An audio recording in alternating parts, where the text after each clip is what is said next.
Aujourd'hui, nous plongeons dans les théories de deux éminents penseurs, Karl Marx et Max Weber.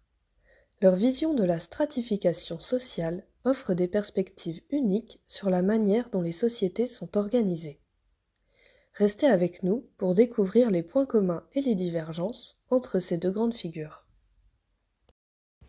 Pour cette première partie, nous allons voir le point de vue de Karl Marx et la lutte des classes. Donc c'est un Autrichien du XXIe siècle. Pour Marx, la société est façonnée par la lutte des classes, une opposition entre les bourgeois capitalistes, détenant les moyens de production, et les prolétaires vendant leur force de travail. Cette lutte crée des rapports de dépenses inégaux.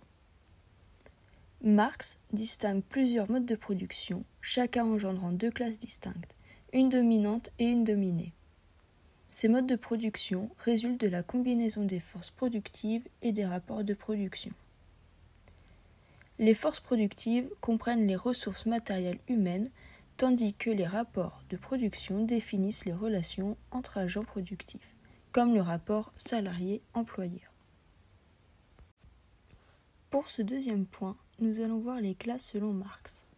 Donc Marx distingue deux classes, la classe en soi de la classe pour soi.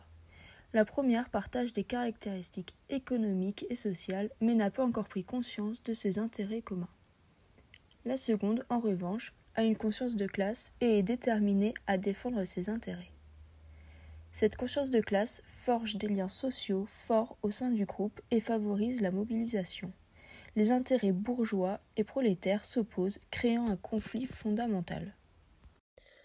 Tournons-nous maintenant vers Max Weber, sociologue allemand du début du XXe siècle. Contrairement à Karl Marx, Weber considère que la stratification sociale ne se limite pas à l'économie. Il introduit le principe de groupe de statut, regroupant des individus partageant un prestige social et un mode de vie similaire.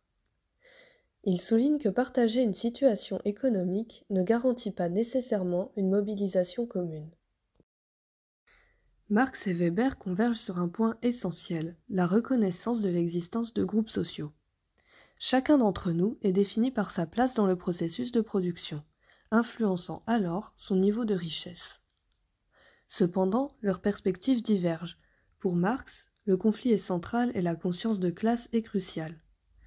En revanche, Weber insiste sur la multidimensionnalité de la structure sociale, prenant en compte le prestige et le pouvoir. Pour conclure, Marx et Weber offrent des éclairages complémentaires sur la stratification sociale. Chacun apporte sa pierre à la compréhension complexe de la société.